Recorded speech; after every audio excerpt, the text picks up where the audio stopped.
Professor Zixnax slithered into the classroom, his gelatinous body leaving a faint trail of bioluminescent slime in his wake. The alien students, a motley crew of various species from across the galaxy, watched with a mixture of fascination and mild disgust. Some even dared to giggle, their laughter sounding like everything from wind chimes to gurgling drains. "Settle down," Class Zixnax burbled, his words translated through the universal translator hanging around what passed for his neck. "Today we have a special guest lecturer from Earth, a certified Deathworlder who will be demonstrating some basic biological processes." The professor's voice dripped with sarcasm, much like the slime dripping from his tentacles. The classroom erupted into a cacophony of excited chittering, squeaking, and in one case what sounded suspiciously like a deflating balloon. "A Deathworlder! Here, I heard they eat rocks for breakfast. My third cousin's roommate's pet's previous owner once saw an Earth cat. He hasn't slept in 47 cycles." Zixnax raised 3 of his 7 appendages, calling for silence. Now. I'm sure our guest will behave, mostly. Please welcome Dr. Sarah Connor." The door slid open with a dramatic hiss, revealing a short, unassuming human female. The alien students collectively gasped, some instinctively retracting into protective shells or exoskeletons. Dr. Connor walked in, her steps echoing ominously in the suddenly silent room. "Hi everyone," Sarah chirped, her cheerful tone at odds with the terror-stricken faces and other sensory organs around her. "Ready to learn about human biology?" A brave Zorxian in the front row raised a trembling tentacle. "Excuse me, Dr. Connor. Is it true that humans have bones?" The last word was whispered like a forbidden curse. Sarah laughed, a sound that sent shivers through the exoskeletons of half the class. "Oh yes, we certainly do. In fact, that's what we'll be exploring today. Who's excited for a hands-on lesson in human skeletal structure?" The silence that followed was broken only by the sound of a glip-glop fainting in the back row, its gelatinous body making a splort noise as it hit the floor. "Tough crowd," Sarah muttered, unpacking her supplies. "All right, let's start with something simple. Who wants to touch a real human bone?" The entire class recoiled in horror, some students even attempting to phase shift into alternate dimensions to escape. Professor Zixnax, ever the voice of reason, intervened. "Now, class, remember we're scientists. Surely we can handle a little death matter." Sarah rolled her eyes. "It's not death matter, it's just a regular bone. Look," she pulled out a femur from her bag, holding it up like a trophy. The reaction was instantaneous. Screams echoed through the room, tentacles flailed wildly, and more than one student began rapidly molting in distress. A Zorgax in the third row started stress sporing, filling the air with bioluminescent puffs. "Oh, for Pete's sake," Sarah grumbled, setting the bone down on her desk. "It's sterilized. And it's not even from a person, it's from a cow." This information did little to calm the class. If anything, it made things worse. You keep the bones of your food animals," a horrified Blixblack squeaked, its eye stalks retracting so far they nearly disappeared. Sarah pinched the bridge of her nose, counting to 10 in her head. "Okay, new plan. Let's talk about something less scary. How about human digestion?" The class visibly relaxed, multicolored appendages unclenching and eye stalks cautiously reemerging. Great, Sarah beamed, pulling out a diagram of the human digestive system. "So it all starts in the mouth, where we use these things called teeth to." The screaming started again before she could finish her sentence. "Teeth," a flurbup wailed, its crystalline structure vibrating with fear. Like bones in your mouth." "Well, technically they're not," Sarah began, but her words were drowned out by the panicked babbling of the class. "They grind their food with bones. How do they not shatter every time they eat? Is this why they can consume spicy food?" Professor Zixnax, who had been quietly oozing in the corner, finally spoke up. "Dr. Connor, perhaps we should move on to a less controversial topic." Sarah sighed, stuffing the digestive system diagram back into her bag. "Fine, how about we discuss the human circulatory system? Nice and simple, just a bunch of tubes pumping liquid around the body." The class collectively leaned forward, intrigued by this apparently benign subject. So Sarah continued, pulling out a new diagram. "Human blood is pumped through the body by the heart, which is basically a big muscle that." Muscle, a quinturian shrieked, its voice modulator hitting a pitch that shattered several nearby beakers. "You mean you have a lump of meat in your chest, forcing liquid through your body?" Sarah blinked, taken aback. "Well, when you put it like that, it does sound a bit. How does it not tear you apart?" another student wailed. "Actually," Sarah said, a mischievous glint in her eye, "sometimes it does. We call it a heart attack." And the rest of her sentence was lost in the chaos that erupted. Students were climbing over each other in a panic, some attempting to squeeze through the air vents, others simply curling into protective balls and rolling around aimlessly. Professor Zixnax oozed over to Sarah, his gelatinous form quivering with what might have been exasperation. "Dr. Connor, I believe we may need to adjust our approach." Sarah nodded, watching as a Zorblat attempted to flush itself down the emergency chemical shower. "Yeah, I'm getting that impression. Any suggestions?" The professor's eye stalk swiveled thoughtfully. "Perhaps something less internal? Something visible that won't trigger their fight or flight responses." Sarah mused, tapping her chin. How about human hair? That's pretty harmless, right? Zix-Nax's body rippled in what Sarah assumed was agreement. An excellent choice. Surely even our more sensitive students can handle that. Sarah clapped her hands, the sharp sound causing several students to emit high-pitched squeals. All right, everyone. New topic, human hair. Totally harmless, I promise. The class slowly settled, wary eyes and other sensory organs fixed on the Deathworlder. So Sarah began, running a hand through her own hair. Human hair is made of a protein called keratin. It grows all over our bodies, but primarily on our heads. A tentative tendril raised into the air. Is it alive? Sarah chuckled. No. The hair itself isn't alive. It's produced by living cells in our skin, but the part you see is just dead protein. There was a moment of silence as the class processed this information. Then, inevitably, the panic started anew. You're covered in dead things. It keeps growing even though it's dead. How do you sleep knowing you're surrounded by corpse strands? Sarah threw her hands up in exasperation. Oh, come on, it's just hair. Look, I'll show you. It doesn't even hurt when I pull it out. See, she plucked a strand of hair from her head. This, as it turned out, was a mistake. The sight of Sarah casually removing a part of herself sent the class into a frenzy. Students were climbing the walls literally, in some cases screaming about Deathworlder regeneration and unnatural shedding rituals. A glibbernaude in the front row began rapidly changing colors, cycling through the entire visible spectrum, before settling on a sickly puce. She just tore off a piece of herself, like it was nothing.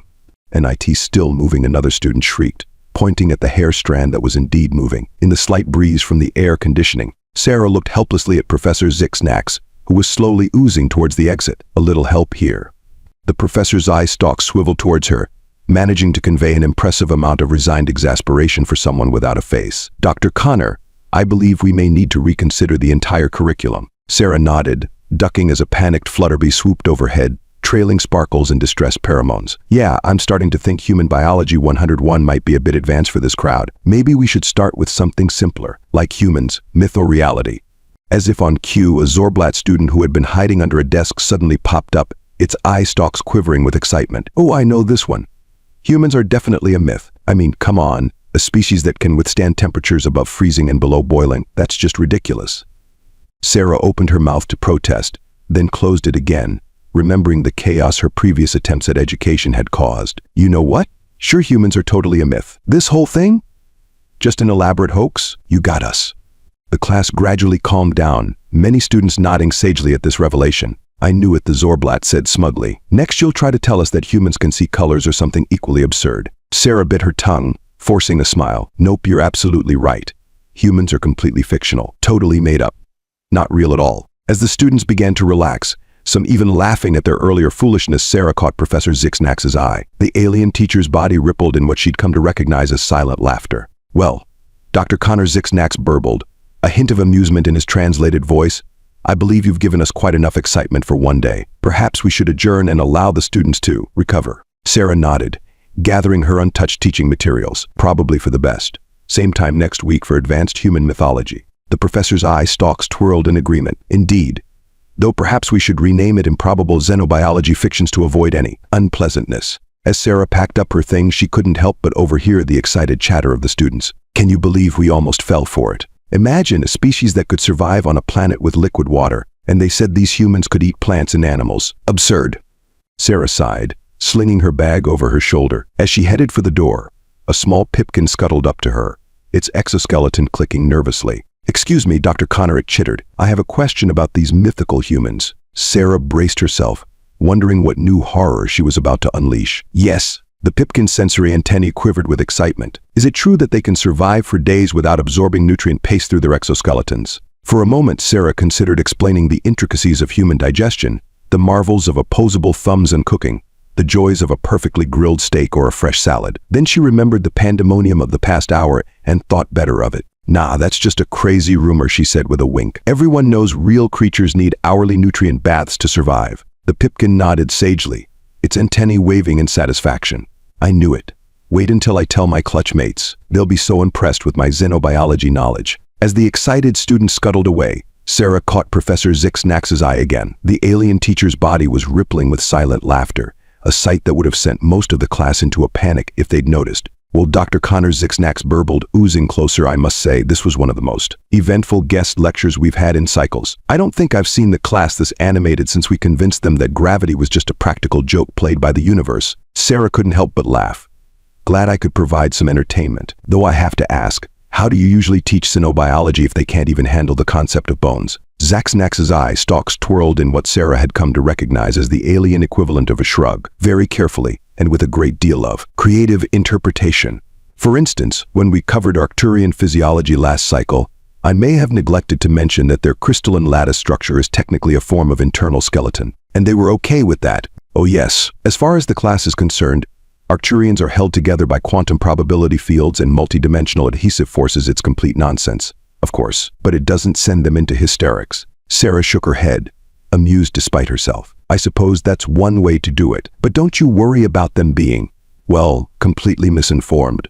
Zixnax's body rippled in what might have been a sigh. Dr. Connor, in my many cycles of teaching, I've learned that sometimes the goal isn't to impart perfect knowledge, but to simply open minds to the possibility of the unknown. These students come from worlds where the conditions we consider normal are utterly alien and terrifying. We can't expect them to immediately understand or accept the realities of Deathworld biology. So instead, you lie to them. I prefer to think of it as gradual acclimation, Zixnax replied, his translated voice carrying a hint of amusement. We start with the idea that creatures like humans could exist, even if only in fiction. Then, cycle by cycle, we introduce more realistic concepts, always framed in a way that doesn't trigger their instinctive fears. Sarah considered this for a moment. I guess that makes sense.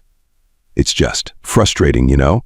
I came here excited to share knowledge to bridge the gap between our species. Instead, I feel like I've just reinforced every scary stereotype about Deathworlders. Zixnax extended a gelatinous pseudopod, patting Sarah on the arm in what she assumed was meant to be a comforting gesture. On the contrary, Dr. Connor, you've done more to advance interspecies understanding in one lecture than many manage in a lifetime. How do you figure that? Think about it, Zixnax burbled. Before today, most of these students had never seen a real human up close. Their only knowledge of your species came from sensationalized media reports and exaggerated survival stories. Now they've interacted with you, seen that you're not some terrifying monster, but a sentient being capable of communication and even humor. Sarah raised an eyebrow. Even if they now think I'm a mythical creature, Zixnax's eye stalks twirled in amusement. Especially because of that, you become a figure of fascination rather than fear. Mark my words, by next cycle, half the class will be researching human mythology in their free time, trying to separate fact from fiction. It's the first step towards true understanding. As if to prove Zixnax's point, a small group of students cautiously approached, their various sensory organs fixed on Sarah with undisguised curiosity. Excuse us, Dr. Connor, a flutterby chirped, its wings vibrating with nervous energy. We were wondering, is it true that humans can survive in temperatures hot enough to boil water? Sarah glanced at Zixnax, who gave her the alien equivalent of an encouraging nod. She turned back to the students with a smile. Sarah glanced at Zixnax, who gave her the alien equivalent of an encouraging nod. She turned back to the students with a smile. Well, funny you should ask about that. You see, in human mythology, there's this thing called a sauna. The students leaned in, their various sensory appendages quivering with anticipation. A sauna is supposedly a small room that humans willingly enter, where the temperature is raised to near boiling point. They sit there, surrounded by steam, for extended periods of time. Some myths even claim they occasionally throw water on hot rocks to make it even steamier. A collective gasp rippled through the small crowd. But why, a Glibbernod asked, its color-changing skin cycling through shades of disbelief. Sarah grinned, warming to her role as mythological storyteller. Oh, for fun, apparently. And something called relaxation, if you can believe it. Preposterous, chirped the flutterby, its wings buzzing with excitement. Next, you'll tell us they voluntarily submerged themselves in dihydrogen monoxide for recreation. Sarah's grin widened. Oh, you mean like in the myths about swimming pools and beaches? Absolutely. The legends say humans love to splash around in large bodies of water, sometimes for hours at a time. The students chittered and bubbled amongst themselves, equal parts horrified and fascinated. But wouldn't they dissolve, as Sorkshian asked, its tentacles curling in confusion? You'd think so, wouldn't you? Sarah replied, struggling to keep a straight face. But according to the stories, humans have this amazing ability to repel water. They can get wet and then just dry off. No dissolution required. The Zorkshian's eye stalks crossed as it tried to process this information. Impossible. Next you'll say they can withstand the vacuum of space. Sarah opened her mouth to respond, then closed it again, remembering Zixnax's advice about gradual acclimation. Now, let's not get carried away. Even myths have to draw the line somewhere, right? Professor Zixnax oozed forward, his gelatinous form rippling with amusement. Indeed, Dr. Connor. I believe we've given our students quite enough to ponder for one day. Perhaps we should adjourn and allow them to digest this fascinating mythology. The students reluctantly began to disperse, still chattering excitedly about the impossible feats of these mythical humans. As they filed out of the classroom, Sarah overheard snippets of their conversations. Can you imagine? Voluntarily exposing yourself to extreme heat for fun. I heard they can regrow lost limbs. Well, small ones anyway. Fingers and toes, I think. Don't be ridiculous. Next, you'll be saying they can see colors beyond ultraviolet. Sarah turned to Zix-Nax, shaking her head in amused disbelief. Well, that was something. Do you really think this approach will work? The professor's eye stalks twirled thoughtfully. Dr. Connor, in all my cycles of teaching, I've learned that sometimes the path to understanding is not a straight line. By framing human biology as mythology, we've piqued their curiosity without triggering their fear responses. They'll go home and research, debate, and question. And in doing so, they'll learn far more than they would have from a standard lecture. I suppose Sarah sighed. It's just frustrating, you know? I'm standing right here living proof that humans exist, and they're treating me like some sort of cryptid. Zix-Nax's body rippled in what Sarah had come to recognize as sympathetic laughter. My dear Dr. Connor, consider this. Until quite recently, most of these students believed humans were terrifying Deathworlders, capable of unspeakable acts of violence and destruction. Now they're fascinated by the idea of humans as mythical beings with incredible abilities. Isn't that progress? Sarah had to admit he had a point. I guess so. But where do we go from here? I can't keep pretending to be a mythological creature forever. Patience, Dr. Connor Zix-Nax burbled. Rome wasn't built in a day, as I believe your species says. Or was it hatched from an egg? I always get those human idioms mixed up. Sarah couldn't help but laugh.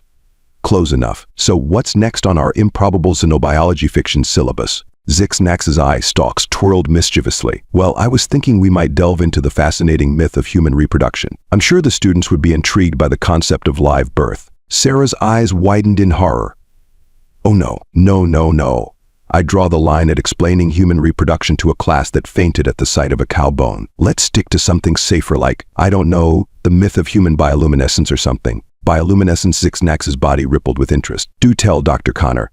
I don't believe I'm familiar with that particular human myth. For a moment, Sarah was tempted to explain that humans didn't actually have bioluminescent capabilities. But then she remembered the chaos of the day's lesson and decided to lean into the absurdity. Oh yes, she said, struggling to keep a straight face. According to legend, humans can make their teeth glow in the dark. It's a defense mechanism, you see. They bare their teeth and light them up to scare off predators. Zix-Nax's eye stalks quivered with what might have been suppressed laughter. Fascinating.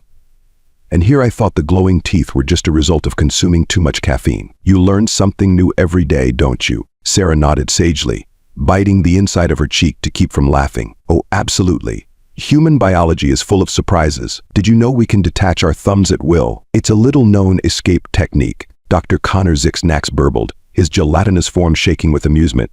I do believe you're getting the hang of this creative interpretation approach. Well, Sarah grinned. When in Rome, right? Or was it when in the egg? I always get those human idioms mixed up. Zix-Nax's laughter, a strange bubbling sound, echoed through the empty classroom. I think, Dr. Connor, that this is the beginning of a beautiful academic partnership. As they left the classroom, still chuckling over increasingly absurd human myths, Sarah couldn't help but feel a sense of accomplishment. Sure, she hadn't managed to teach the class about actual human biology, but maybe, just maybe, she'd taken the first step towards bridging the gap between her species and the rest of the galactic community. After all, if they could laugh together at the idea of glowing teeth and detachable thumbs, how scary could Deathworlders really be? Little did Sarah know, her off-the-cuff mentions of human myths were about to take on a life of their own. By the next cycle, the campus would be abuzz with rumors of the amazing abilities of these mysterious humans. Students would be daring each other to try and activate their non-existent bioluminescent teeth, and more than one unfortunate alien would end up in the medical bay after attempting to detach appendages they didn't even possess. But that, as they say, is a story for another day, or another myth, depending on who you ask. As Sarah and Zix-Nax parted ways, the human professor couldn't shake the feeling that she'd just set something significant in motion. Whether it was the first step towards true interspecies understanding or the beginning of the galaxy's most absurd game of telephone remained to be seen. One thing was certain, though, Xenobiology 101 was never going to be the same again. Weeks passed, and Sarah's improbable xenobiology fictions class had become the talk of the campus. Students from all departments were clamoring to attend, eager to hear more about these fascinating mythical humans. Sarah found herself having to come up with increasingly outlandish myths to satisfy their curiosity. She told them about the human ability to regrow teeth, technically true, just not for adults. Their capacity to hold their breath for hours at a time, a slight exaggeration of free diving records, and their mysterious appendix organ that served no apparent purpose. Okay, that one was actually true. The students lapped it all up, their fear of Deathworlders gradually transforming into a sort of awed fascination. Sarah often caught them whispering in the hallways, debating which human myths might actually be true. I heard they can survive without sleep for days. That's nothing. I read that they can digest practically anything, even rocks.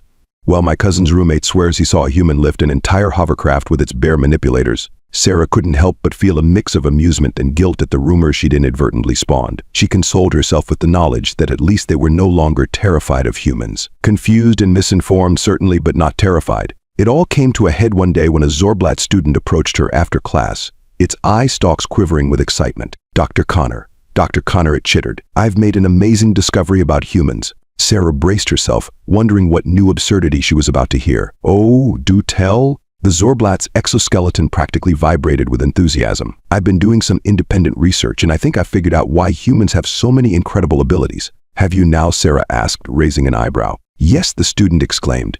It's because they're not actually a single species. Human must be a catch-all term for a variety of similar-looking creatures with different adaptations. Sarah blinked, taken aback. What? The Zorblat began pacing, its multiple legs clicking against the floor. Think about it.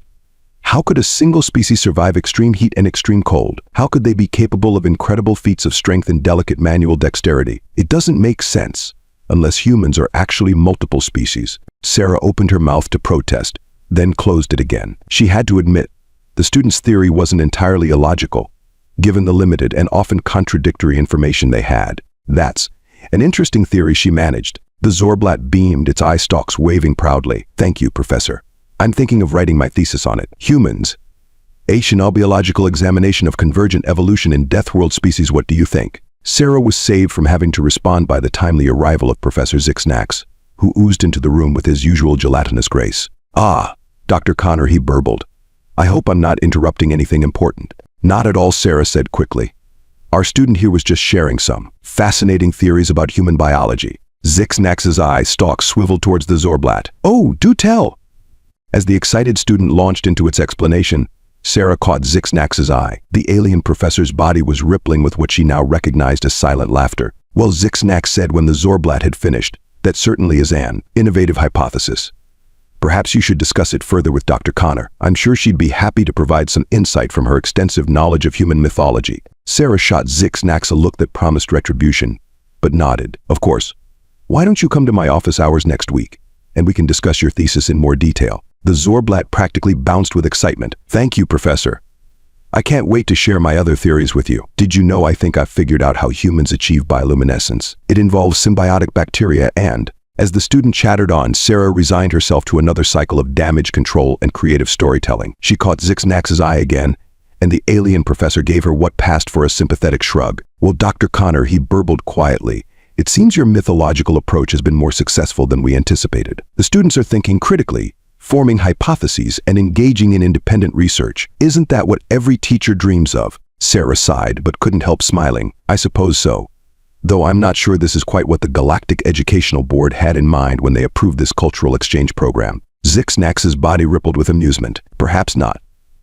But then again, they did ask a Deathworlder to teach xenobiology to a class of students who faint at the mention of bones. I'd say we're doing remarkably well, all things considered. As they watched the excited Zorblat leave the classroom, still chattering about its theories, Sarah had to admit Zixnax had a point. It wasn't conventional education by any means, but it was certainly effective. So she said, turning to her alien colleague, what do you think? Should we tell them the truth, or let them keep believing humans are some sort of mythical superspecies? Zixnax's eye stalks twirled thoughtfully. Well, Dr. Connor, that depends. How do you feel about becoming a legendary figure in galactic academia? Sarah laughed, shaking her head. I think I preferred it when they were just terrified of me. It was simpler. Ah, but where's the fun in that? Zixnax burbled. Besides, think of the papers we could write. The mythologization of Deathworlders, a case study in xenobiological education. We'd be famous. As they left the classroom, still debating the merits of truth versus creative education, Sarah couldn't help but feel a sense of excitement. Sure, this wasn't how she'd expected her teaching career to go, but then again, nothing about life in an alien university was quite what she'd expected. And really, wasn't that the whole point of xenobiology? To expect the unexpected, to find wonder in the strange and unfamiliar, even if that unfamiliar thing was, ironically, herself. As they parted ways, Sarah found herself looking forward to the next class. After all, She had a lot of myths to debunk, or perhaps to embellish. The galaxy, it seemed, wasn't quite ready for the full truth about humans. But with a little creativity and a lot of patience, she might just be able to bridge the gap between Deathworlders and the rest of the galactic community. One ridiculous myth at a time. As the cycles wore on, Sarah's improbable xenobiology fictions class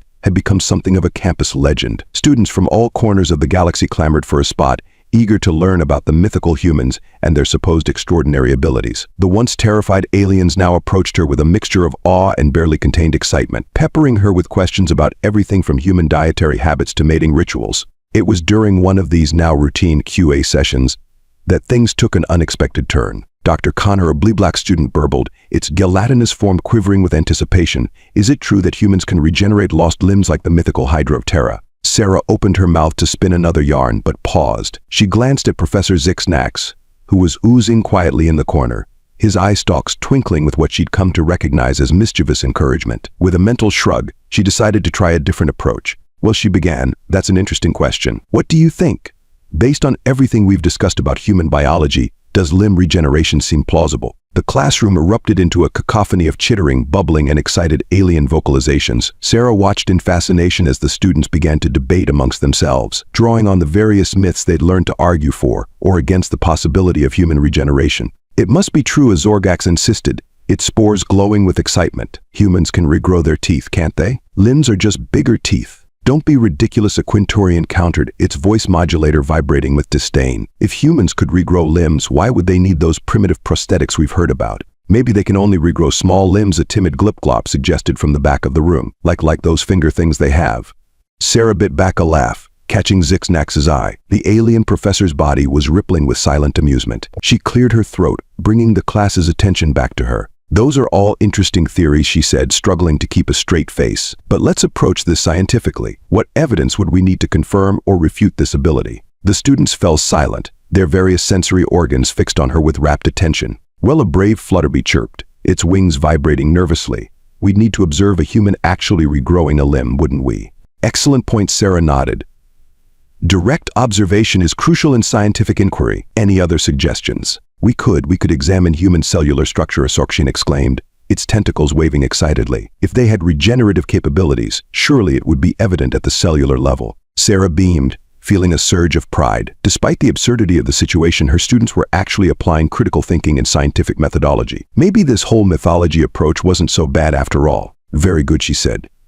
"Now, given what we know about human biology, or think we know, what challenges might a human face if they could regenerate limbs?" The classroom erupted into discussion once again, with students positing everything from energy consumption issues to the potential for limb regrowth to go awry and create extra appendages. Sarah listened, interjecting occasionally to guide the conversation, marveling at the students' creativity and engagement. As the class wound down, Sarah couldn't help but feel a sense of accomplishment. Yes, her students still believed in some rather outlandish myths about human capabilities, but they were also learning to question, to analyze, to approach even the most bizarre claims with a scientific mindset. After the students had filed out, still debating the finer points of hypothetical human regeneration, Zixnax oozed over to Sarah's desk. "Well, Dr. Connor," he burbled, his eye stalks twirling with amusement, "I must say that was quite the performance. I don't think I've ever seen the class so engaged in a discussion of xenobiology." Sarah grinned, leaning back in her chair. "I have to admit, it's not quite how I imagined my teaching career would go, but I think we might actually be making progress." "Indeed," Zixnax agreed. "They're learning to think critically, to question their assumptions, even if those assumptions happen to be about humans having glowing teeth and detachable thumbs." Sarah laughed, shaking her head. "I suppose that's a start, but don't you think we should start introducing some actual facts about human biology? I'm starting to worry we're creating a generation of xenobiologists who think humans are some kind of supernatural beings." Zixnax's body rippled thoughtfully. "Perhaps, but consider this, Dr. Connor. When these students arrived, they were terrified of humans. They couldn't even conceive of a species surviving on a death world like Earth now. They're fascinated by humans. They're eager to learn more, to understand how your species has adapted to its environment. By believing we have superpowers," Sarah raised an eyebrow. "By believing that incredible things are possible," Zixnax corrected. "They're opening their minds to possibilities they never would have considered before. And in doing so, they're becoming better scientists, better xenobiologists." Sarah had to admit he had a point. "So what do we do now? Keep spinning yarns about human abilities?" Zixnax's eye stalks twirled mischievously. "Oh, I think we can do better than that. How would you feel about a little field trip?" Sarah blinked, taken aback. A field trip. Where? Why, to Earth. Of course, Zixnax burbled excitedly. It's time these students saw a death world for themselves, under carefully controlled conditions, of course. For a moment, Sarah was speechless. Then, slowly, a grin spread across her face. You know what? That's not a bad idea, though we might want to start with something a little less intense. Maybe a human space station. Excellent suggestion, Dr. Connor.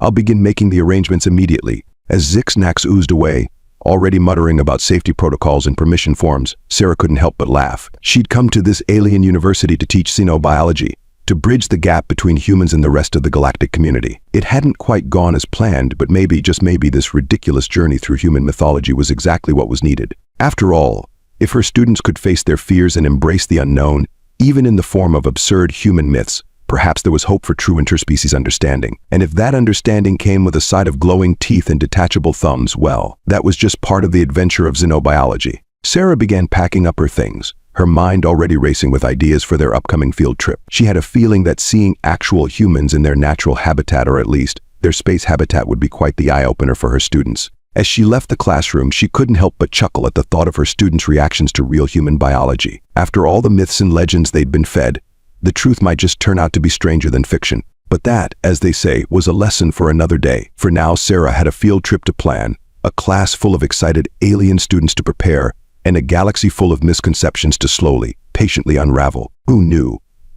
By the time this was all over, humans might just find themselves with some enthusiastic new allies in the galactic community. Allies who might still believe humans could detach their thumbs at will, but allies nonetheless. And really, in the grand scheme of intergalactic relations, was that such a bad thing? With a spring in her step and a smile on her face, Sarah headed off to start planning what was sure to be the most interesting field trip in the history of xenobiology. The galaxy, it seemed, wasn't quite done surprising her yet.